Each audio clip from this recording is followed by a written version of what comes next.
Hoje veremos a visão bíblica a respeito das joias. Qual é a relação entre o cristão, a vaidade e as joias? O uso de joias é condenado na Bíblia? Se Deus se importa com o coração e não com a aparência, podemos nos valer de joias simples e discretas? Como deve ser a postura do cristão? Acomode-se bem e prepare-se. O Está Escrito começa agora.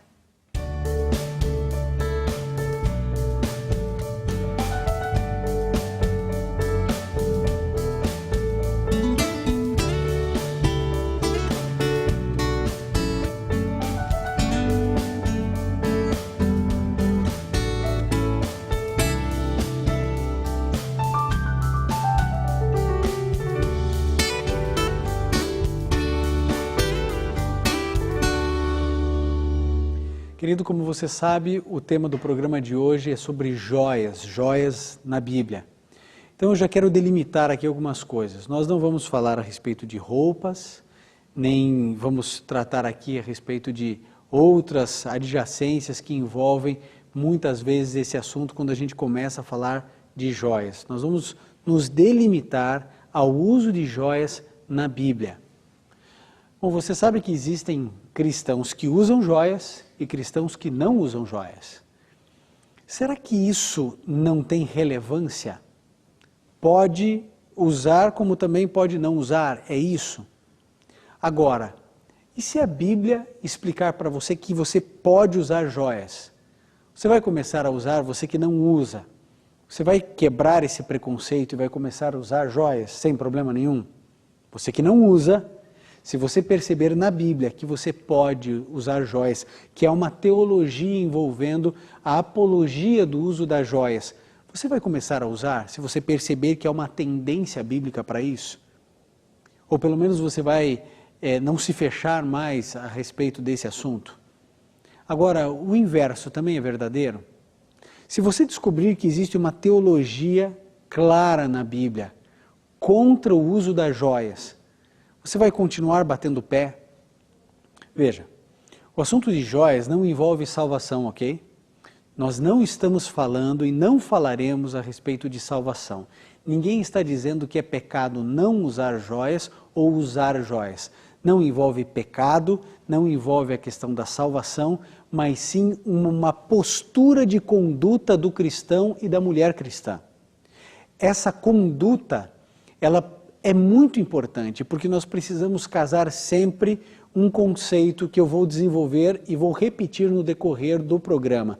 Nós precisamos ter na nossa essência harmonia com a aparência. São duas coisas que precisam andar juntas, essência e aparência. A sua essência é revelada pela sua aparência? Sim ou não? De que adianta você me falar que tem um coração puro, um coração sincero, se você não demonstra isso com as suas atitudes, com as suas palavras e com aquilo que eu posso ver em você? Então, precisamos entender que não podemos ficar só na essência, precisamos também da aparência. Esse conceito, ele é bíblico. Nós sabemos que Jesus só operou um milagre para destruir, que foi a figueira que se secou. E o problema da figueira era exatamente esse. Ela aparentava ter frutos, mas não tinha. Tinha aparência, mas não tinha essência. Foi destruída. Ter aparência e não ter essência é muito ruim. Agora, não ter a essência e ter a aparência e o vice-versa, você não ter a aparência e ter a essência, também é estranho. De que adianta o seu coração ser o mais puro do mundo se ninguém consegue perceber isso? Precisamos de equilíbrio nessas duas coisas, nesse sentido. Vamos começar agora o nosso estudo então, vamos para a Bíblia, agora que alguns alicerces já foram estabelecidos. Isaías 3 é os primeiros versos que vamos abordar aqui. Isaías 3, vamos ler do verso 16 até o verso 18. Vamos ler, acompanhe comigo, Isaías 3, 16 a 18, diz assim: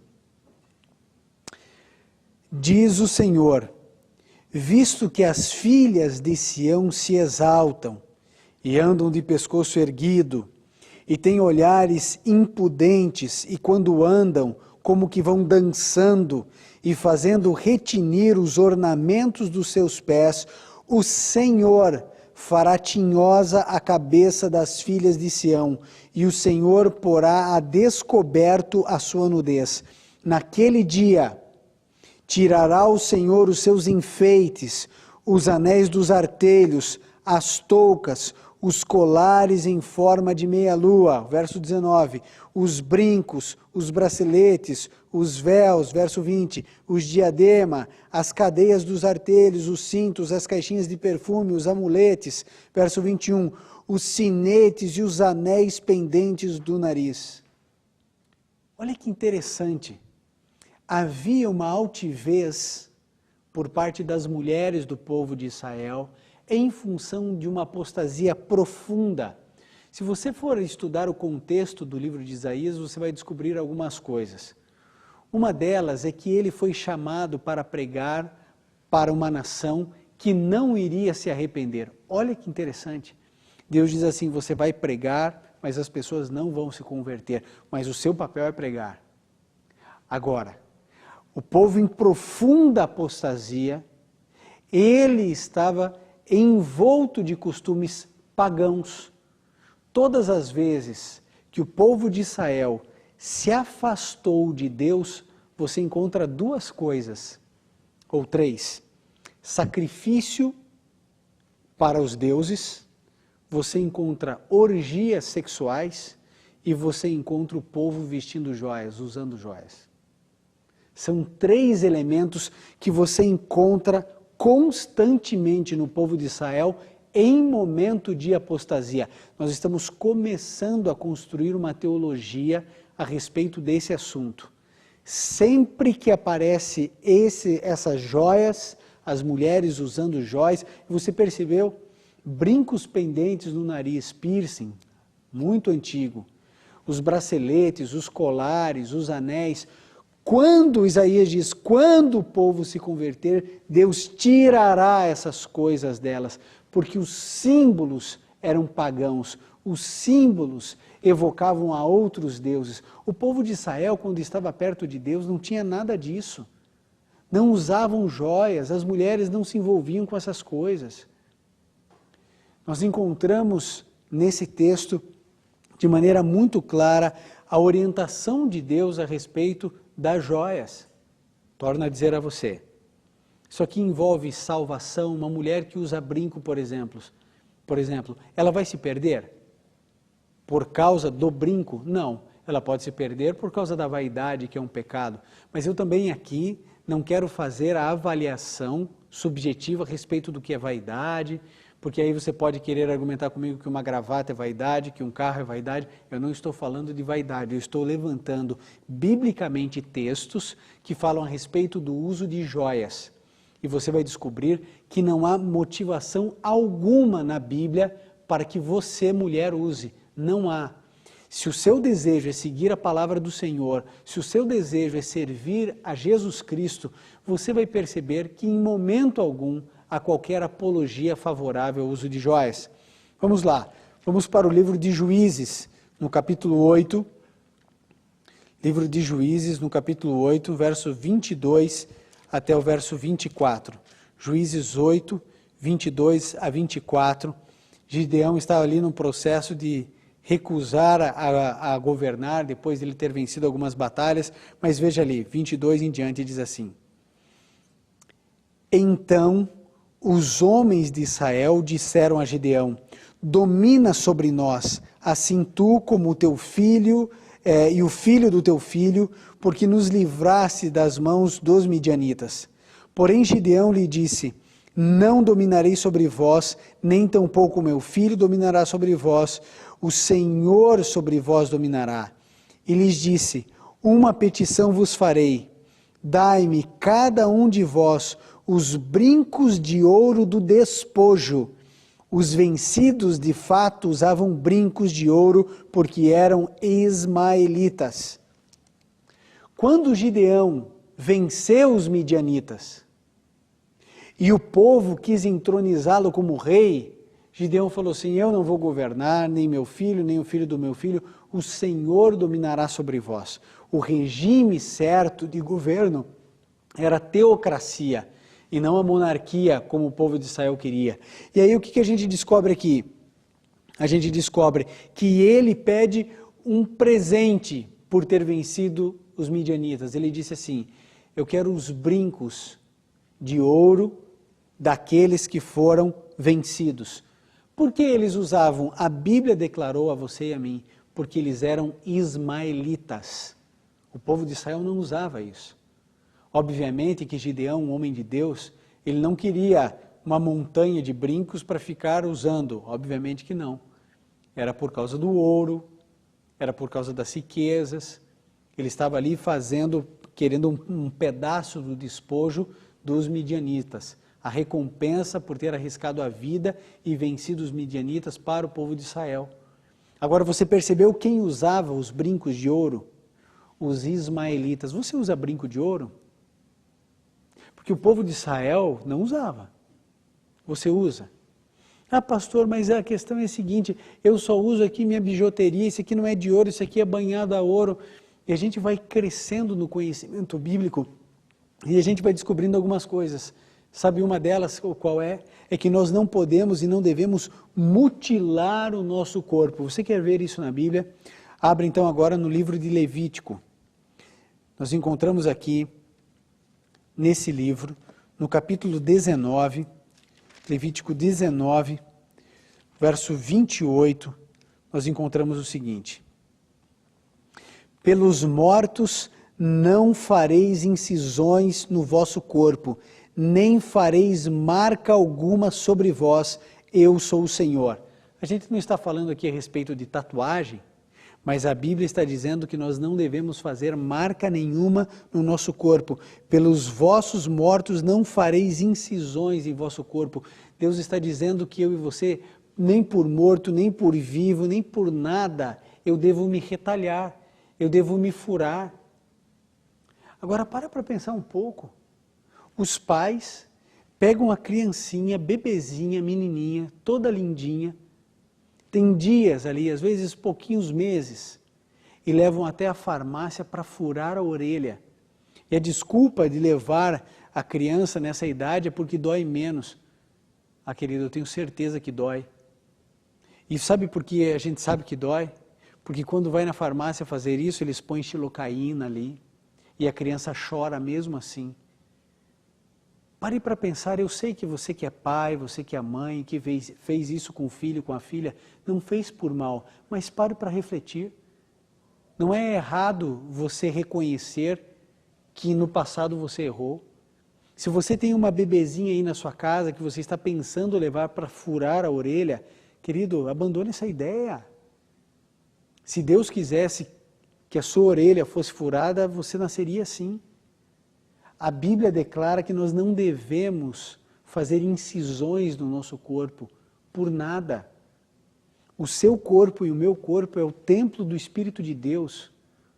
Aí você vai lá furar o seu corpo, vai dilacerar o seu corpo. Ah não, mas é tão pequenino, existe furo pequeno para o templo do Espírito Santo? Sabe, meu amigo e minha amiga, eu estou desenvolvendo com você em textos da Bíblia uma teologia clara, onde sempre que existe joias, nós associamos com povos pagãos, ou se está envolvido o povo de Israel com apostasia. Não há base bíblica para você dizer assim, não, eu uso joias e não tem problema nenhum. Você pode até usar joias, mas se você conhece a teologia bíblica, você não pode dizer que não tem problema nenhum, porque tem. Porque não há apoio nenhum nas Sagradas Escrituras para homens ou para mulheres usarem qualquer tipo de joia. Bom, vamos continuar aqui. Vamos para Gênesis 35, o primeiro livro da Bíblia, Gênesis 35, verso 2 e verso 4. Gênesis 35, 2 e 4, nós lemos o seguinte, de 2 a 4. Então disse Jacó à sua família e a todos os que com ele estavam, Lançai fora os deuses estranhos que há no meio de vós, purificai-vos, mudai as vossas vestes. Olha só que interessante, eles tinham deuses estranhos, estavam em apostasia e vestiam um tipo de roupa. Aqui Jacó está dizendo, mudai as vossas vestes. O assunto, você sabe, não é vestuário, não é roupa, mas isso deveria ser pelo menos um gancho mental para você e para mim. Quando as pessoas se apostatam dos caminhos do Senhor, o vestuário também muda. Quando se aproximam de Jesus, o vestuário muda também, para melhor. Verso 3, levantemo-nos e subamos a Betel, onde farei um altar ao Deus que me respondeu no dia da minha angústia, e que foi comigo no caminho por onde andei. Então deram a Jacó todos os deuses estranhos que tinham nas mãos e as argolas que lhe pendiam das orelhas, e Jacó escondeu debaixo do carvalho que está junto a Siquém. Aqui nós encontramos Jacó fazendo uma limpa. Agora, todos vocês que estão comigo, todos vocês, nós vamos nos consagrar ao Senhor.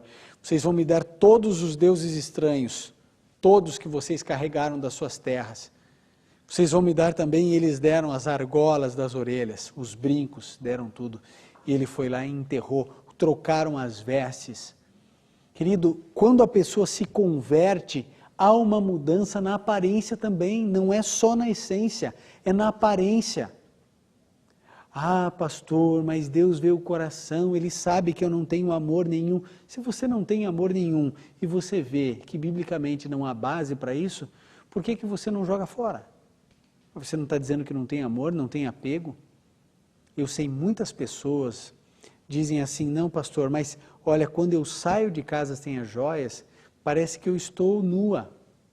Eu não me sinto à vontade de sair de casa assim. Como é que eu vou num casamento sem joias? É um desrespeito à noiva.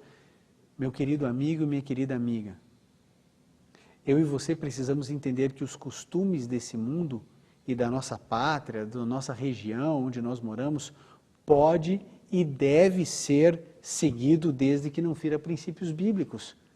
E a orientação bíblica é tão evidente, é tão clara. Eu e você podemos deixar de lado todas essas coisas. Quando o povo se convertia, tudo isso ia embora. Quando o povo se apostatava, todas essas coisas vinham. Então, à medida em que eu e você vamos entendendo esses princípios, as coisas vão ficando mais claras para você e para mim. Abra agora a sua Bíblia no livro de Êxodo, no capítulo 33, do verso 3 até o verso 6. Êxodo 33, do verso 3 até o verso 6. Sobe para uma terra que mana leite e mel, mas eu não subirei no meio de ti. Por que Deus não iria subir? Porque és povo de dura cerviz, para que eu não te consuma no caminho. Verso 4 agora.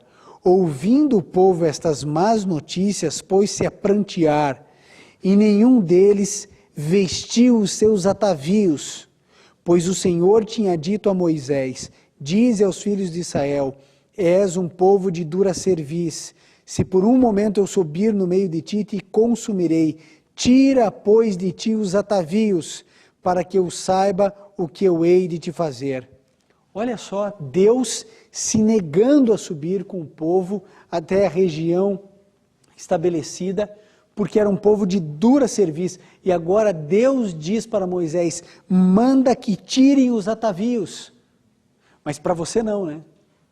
Ah, para você não tem nenhum problema, não tem dificuldade nenhuma. Agora Deus se negou a subir com o povo enquanto eles fossem ou tivessem um coração duro.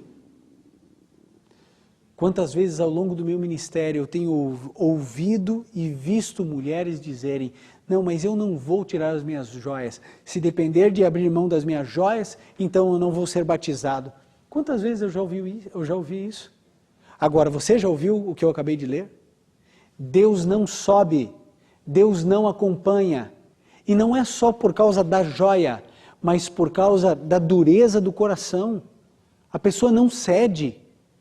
Ela diz que não ama, mas Deus sabe que ela ama, porque se não amasse, já teria abandonado por amor a Cristo. Sabe, não adianta você enganar as pessoas ou você mesmo. Parece que nós somos campeões no processo do auto-engano. A gente, não, eu não amo, eu não amo, eu não amo, parece o viciado, né? O viciado que diz, não, eu largo a hora que eu quiser, eu largo a hora que quiser, e a gente sabe que não é assim. Se você realmente larga a hora que você quiser, então largue agora. Você está percebendo a teologia bíblica, largue agora, abandone isso agora. Eu vou contar para você a história de uma mulher. Dentre tantas mulheres que eu já conversei a respeito desse assunto, eu já vi pessoas tirando os brincos, os colares, entrando na água batismal. Depois de uma conversa mostrando os textos da Bíblia, eu já vi mulher desatarrachando os brincos, tirando, falou assim, pastor, a partir de hoje eu nunca mais uso. Mas também já vi mulheres dizendo assim, isso aí não me convence, eu vou continuar usando a minha joia. Eu não sei quem é você, mas eu vou contar para você a história de uma mulher. Ela tinha muitas joias, ela era uma mulher muito rica. As suas joias estavam avaliadas em aproximadamente R$1 milhão em joias, só em joias. E ela tinha um problema, ela queria muito se batizar.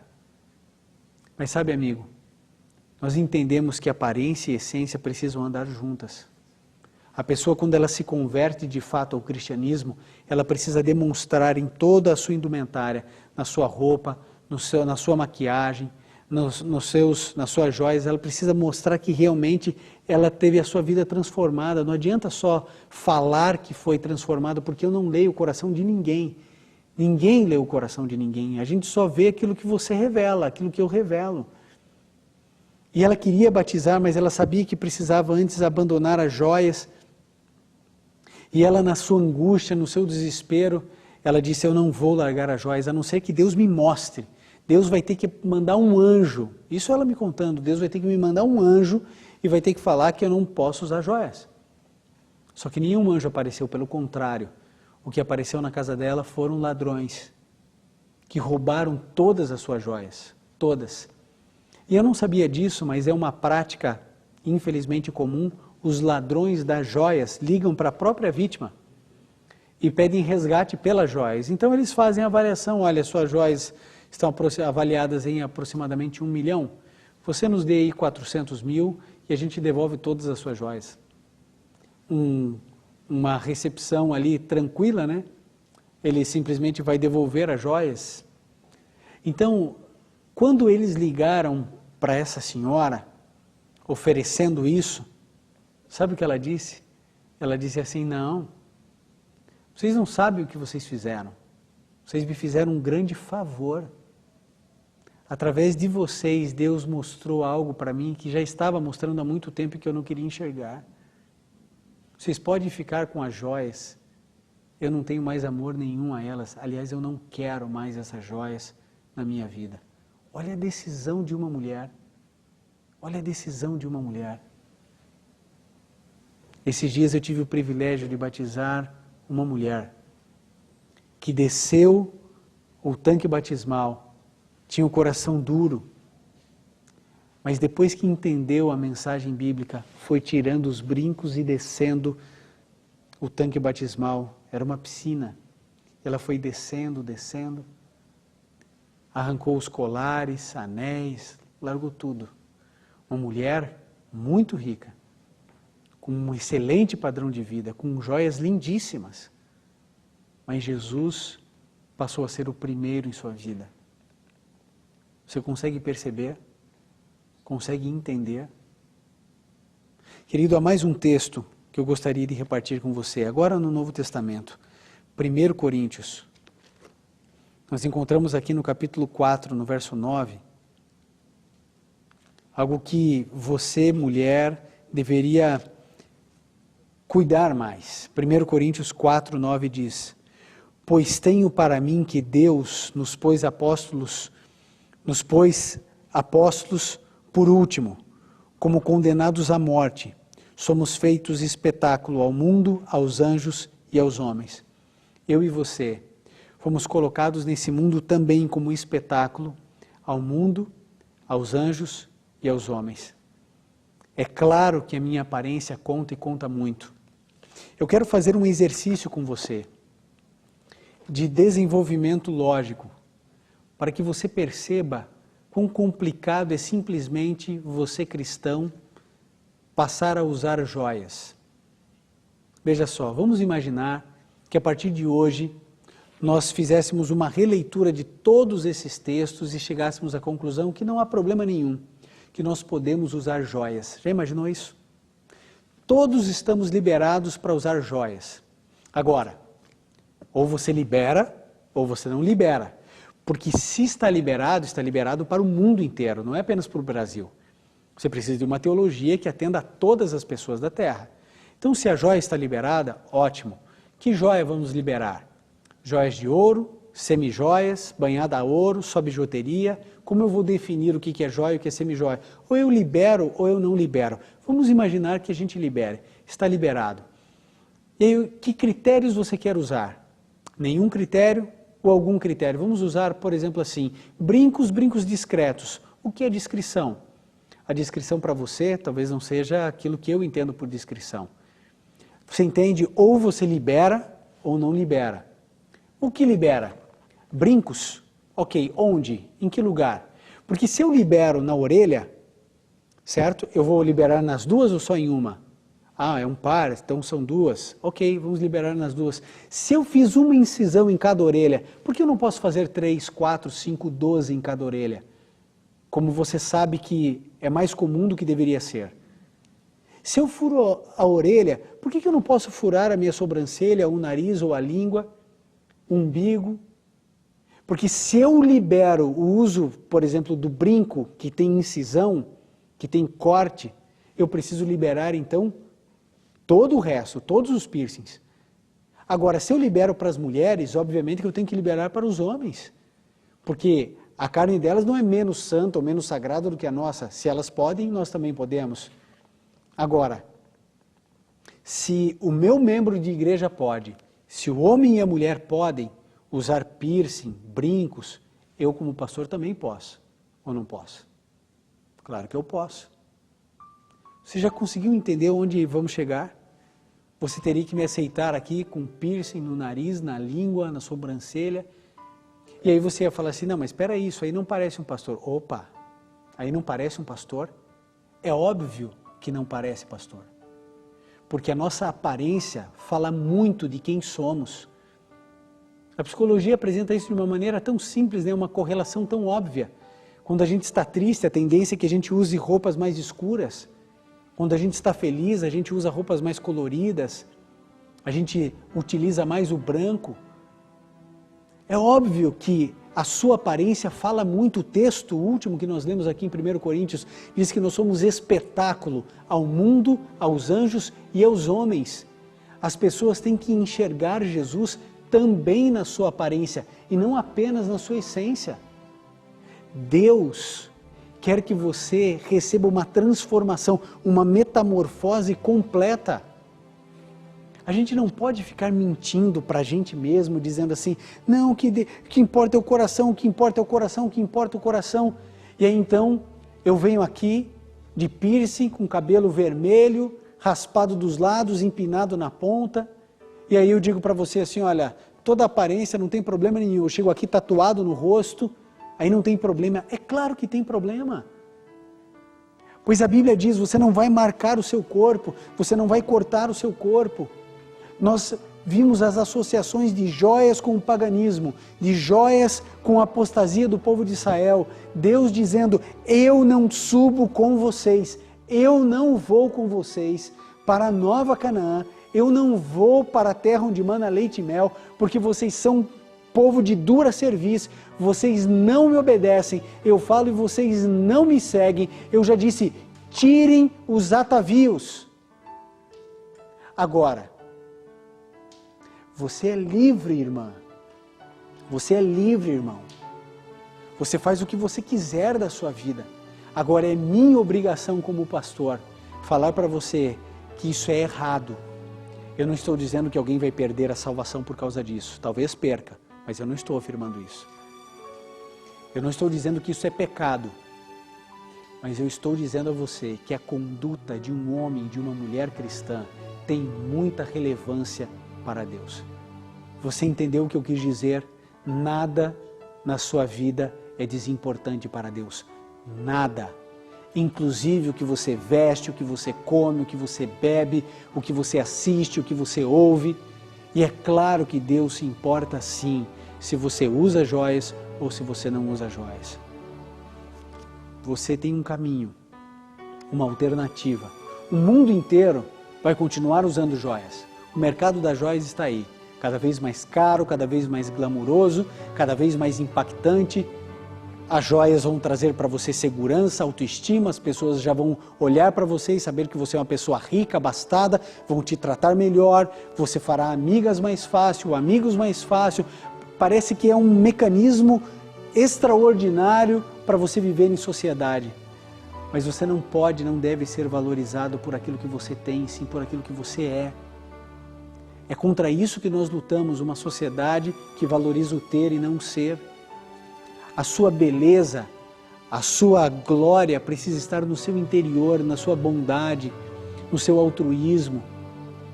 Sabe, Paulo também nos indica dizendo assim, olha, que a beleza das mulheres não sejam os pendentes, as joias, o cabelo, o vestido, mas a beleza de alma, a pureza de coração.